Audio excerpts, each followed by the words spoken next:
अनहद बाजे बजे गगन में, धरे न धुन पर ख्याल। सतगुरु पूरे भेद बतावे, यह भर में भवजाल।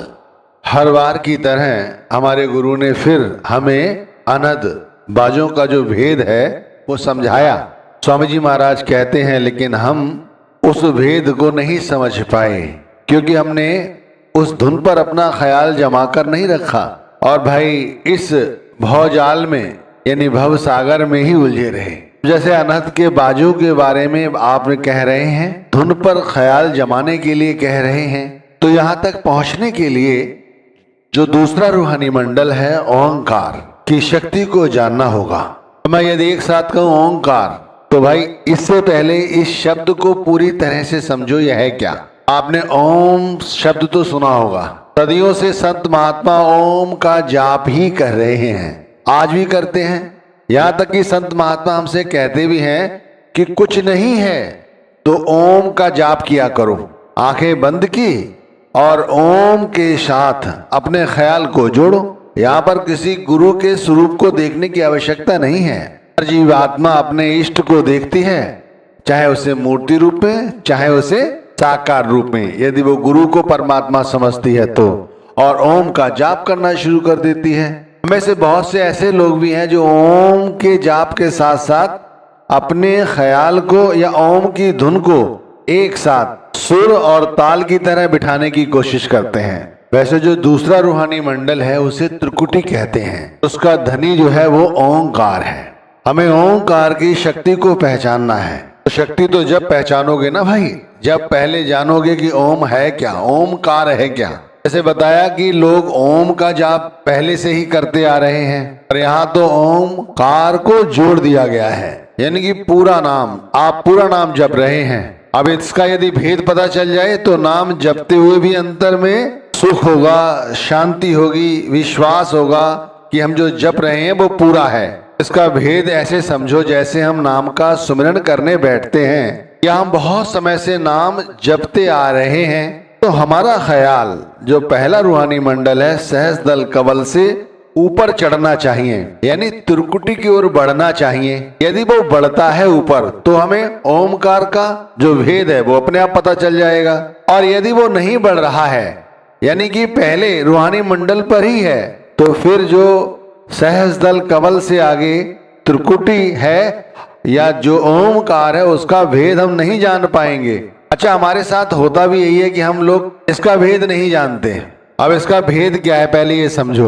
जैसे हम पहले रूहानी मंडल पर हों और नाम जप रहे हों और हमारा ख्याल 9 द्वारों में ही पड़ा रहे, तो अभी हम सहजदल कवल पर ही नहीं चढ़ पाए, तो ऊपर का भेद कैसे जान पाओगे भाई। ऊपर भी एक गगन मंडल है, जैसे हमारे शरीर के अंदर एक गगन मंडल है, जैसे 2 आंखों के, 2 नाक के, एक मुंह का, 2 कानों के, 2 नीचों के, मल मूत्र का, एक तरह का एक गगन मंडल है भाई। इसी तरह ओमकार जो दूसरा रूहानी मंडल है वहां पर भी यानी त्रिकुटी पर भी एक मंडल है।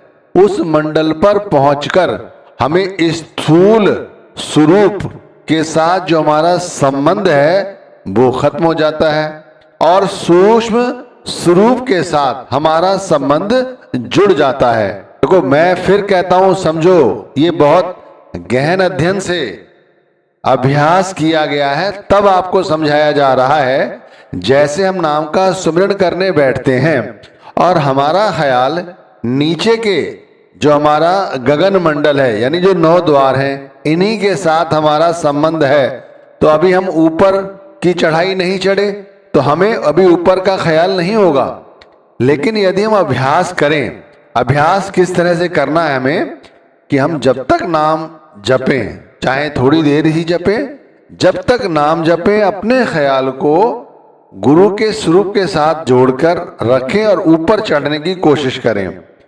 ऊपर का जो रूहानी मंडल है उसमें पहुंचते ही हमें जो नीचे के जो हमारे गगन मंडल में समझा रहा हूं, जो नीचे का गगन मंडल कौन सा है, स्थूल, ये स्थूल जगत का गगन मंडल यही रह जाता है। वहां पहुंचकर हमें सूक्ष्म गगन मंडल मिलता है। गगन मंडल कैसा होता है, सूक्ष्म होता है। वहां पर ये जो 9 द्वार हैं मलमूत्र के, आसक्तियों के, ये वहां नहीं होते। वहां के जो गगन मंडल है वो सूक्ष्म होते हैं। सूक्ष्म गगन मंडल क्या है? वहां पर हमारा ये शरीर जो है ये वहां नहीं है, केवल सूक्ष्म रूप से हमारी आत्मा है। इसे और गहनता से समझो, कैसे और समझ आएगा? वहां पर केवल हमारे साथ शब्द है, शब्द के साथ जुड़ी हुई हमारी सूरत है, ये हमारा सूक्ष्म स्वरूप हो गया। वहां पर गुरु का भी ये स्थूल स्वरूप नहीं है। जो गुरु हमारे सामने बैठे हैं ये स्वरूप नहीं है, वहां भी गुरु का सूक्ष्म स्वरूप ही है। अब गुरु का वहां सूक्ष्म स्वरूप क्या है? गुरु का सूक्ष्म स्वरूप है ये गुरु के पवित्र 5 नाम और 5 पवित्र नामों के 5 धनी, ये है गुरु का सूक्ष्म स्वरूप। अब जैसे नीचे का गगन मंडल मलमूत्र हो गया, 9 द्वार हो गए, इसी तरह वहां का सूक्ष्म स्वरूप क्या हुआ? ये 5 नाम और ये 5 नाम के धनी, और इनके ऊपर कौन है? परम ब्रह्म। परम ब्रह्म कौन हुआ? सतगुरु। जैसे सुना होगा आपने, कहा गया है गुरुर ब्रह्मा गुरुर विष्णु गुरुर्देवो महेश्वराय, गुरुर साक्षात परम ब्रह्म तस्मै श्री गुरुवे नमः। अब मैं इधर उधर की बात ना करके इसमें एक मूल तत्व छुपा हुआ है वो समझो। इसमें कहा गया है कि परम ब्रह्म, तो गुरु वहां पर परम ब्रह्म है, यानी हमारी सतत सुरत, यानी हमारी आत्मा, सूक्ष्म जगत यानी कि सूक्ष्म मंडल पर हमारी सुरत गुरु के सूक्ष्म स्वरूप के साथ, यानी कि गुरु का सूक्ष्म स्वरूप क्या है? यहाँ पे गुरु का शब्द। इस समय कहां पर है हम? ओंकार, यानी कि दूसरे रूहानी मंडल पर। दूसरे रूहानी मंडल का मतलब त्रिकुटी पर। यहाँ का धनी कौन है? यहाँ का धनी है ओंकार। इसके साथ हमारा संबंध जुड़ा हुआ है। लेकिन ये गगन मंडल कैसा है? विस्तृत। इस पर कौन कौन है? 5 धनी एक साथ, लेकिन अभी संबंध किससे जुड़ा हुआ है? ओंकार के साथ, यानी कि दूसरे रूहानी मंडल से। गगन मंडल विस्तृत है, 5 धनी यहां पर है, और इन सबसे ऊपर कौन है? पार ब्रह्म, परम ब्रह्म, तस्मै श्री गुरुवे नमः। यही था ना? तो हमारे साथ यहां पर गुरु हैं, तो ये रूहानी मंडल है, इसे समझो। अगर ऐसे समझ आएगा तो त्रिकुटी पर ध्यान जुड़ा रहेगा, और यहां से फिर तीसरे रूहानी मंडल की ओर ध्यान बढ़ेगा। अभी मैं उधर नहीं ले जाना चाहूंगा, नहीं तो आप लोग भटक जाओगे। मैं फिर से शुरुआत करता हूं कि कैसे करना है। हम लोग साधारण तौर पर नाम जपते हैं, चाहे चलते फिरते नाम जपें, चाहे लेटे लेटे नाम जपें, चाहे सुबह उठकर एक आसन बिछाया उस पर बैठ के नाम जपें। हम नाम जपते हैं और हमारा ख्याल 9 द्वारों में ही पड़ा रहता है। तो इस ख्याल को पहले रूहानी मंडल यानी कि सहस्त्रदल कवल पर लाओ। इसे बड़ी बारीकी से लाया जा सकता है और लाते हैं लोग, कोई कठिन कार्य नहीं है। केवल गुरु से प्रेम करो, गुरु से इतना प्रेम हो कि आंख बंद करते ही गुरु का स्वरूप ध्यान में आ जाए। ये बात मैं लगातार अपने हर सत्संग में समझा रहा हूं, क्योंकि हम लोगों में गुरु प्रेम की बहुत कमी है। सिर्फ सत्संग सुन लेना या गुरु की फोटो लगा लेना प्रेम नहीं है। आंख बंद करते ही जैसे बच्चों का ख्याल आ जाता है, प्रेमिका का ख्याल आ जाता है, कारोबार का ख्याल आ जाता है, उसी तरह आंख बंद करना तो दूर, वैसे ही हर वक्त गुरु प्रेम में आंखें गीली रहती हैं। इतनी प्रेम की अवस्था होनी चाहिए। अगर ऐसी अवस्था हुई तो पहले रूहानी मंडल सहस्त्रदल कमल यानी कि 100 पंखुड़ियों वाला जो कमल है, यहां ध्यान तुरंत लग जाता है। तुरंत, कहने की आवश्यकता नहीं है भाई। बेमतलब की बातें करते हो जो लोग कि 9 द्वारों में ही ध्यान फटकता रहता है, उन्हीं लोगों का जिन्हें गुरु प्रेम नहीं है, पर ना बैठते ही ध्यान गुरु के स्वरूप के साथ जुड़ जाता है।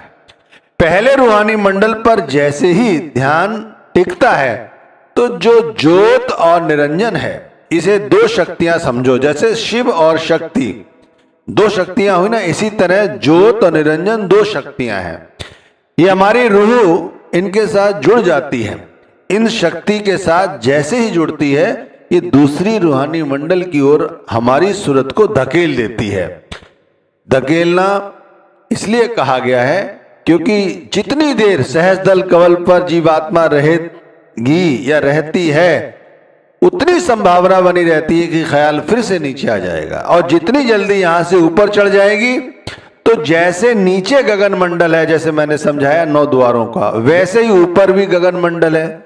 वहां पर भी जो दूसरा रूहानी मंडल है ओंकार, वहां की जो शक्ति है वो कैसी है? वो शक्ति ऐसी है कि वहां पर उस गगन मंडल पर जो 5 नाम है, पांचों नामों के जो धनी हैं वो वहां पर हैं, मौजूद हैं।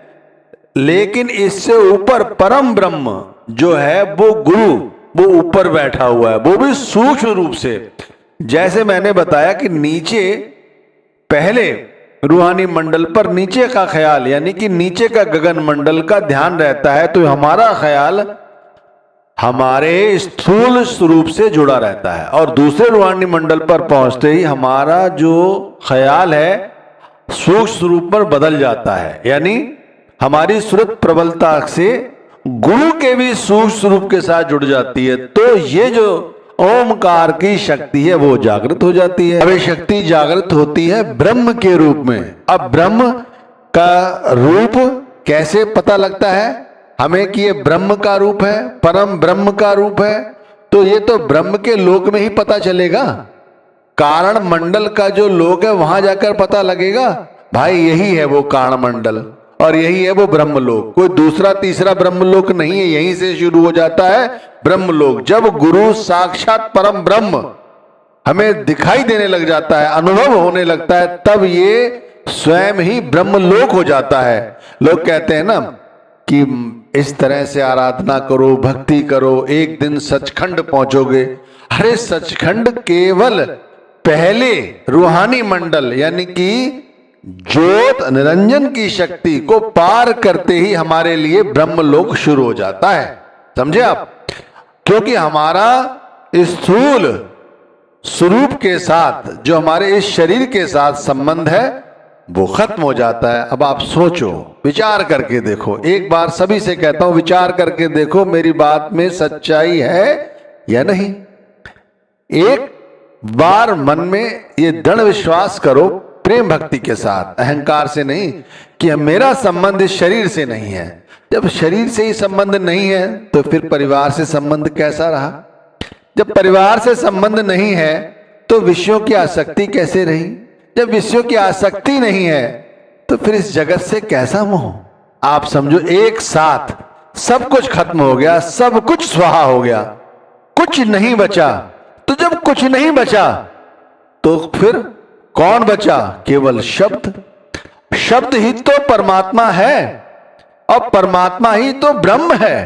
अब ब्रह्म की अनुभूति इस मृत्यु लोक पे तो संभव नहीं है। उसके लिए तो हमें ये ओंकार की शक्ति, इसका अनुभव करना ही होगा। इस लोक से उस लोक पर पहुंचने के लिए कोई सीढ़ी वीढ़ी नहीं चाहिए कि कोई सीढ़ी चाहिए, लिफ्ट चाहिए, कोई सीढ़ी वीढ़ी नहीं चाहिए। केवल और केवल चौखड़ी मारकर अपने ख्याल को ऊपर की ओर धकेलना है। अपने आप ओंकार की शक्ति हमारे ख्याल को ऊपर की ओर खींच लेती है। मैं कहता हूं तुम बैठो, पहले खुद को सूक्ष्म स्वरूप समझ कर ही बैठो। ध्यान को पहले रूहानी मंडल पर लाओ, गुरु के सूक्ष्म स्वरूप के साथ जोड़ो को किस तरह से हमारा ख्याल ऊपर के रूहानी मंडलों की ओर चढ़ता है, यानी त्रिकुटी का जो मंडल है उसके साथ हमारा संबंध जुड़ता है, और वहां पर जो ओंकार की शक्ति है वो हमें दिखाई देती है, समझ आती है। क्योंकि शक्ति के साथ जैसे ही हमारा समावेश होता है वैसे ही हमें संसार की माया तो समझ आ ही जाती है, और इस योग माया से भी हमें छुटकारा मिल जाता है। तो सभी भाइयों बहनों से प्रार्थना है कि बैठो, इस तरह से नाम का अभ्यास करने बैठो, तब देखो कुछ दिनों में ही किस तरह हमें कामयाबी मिलती है। मैंने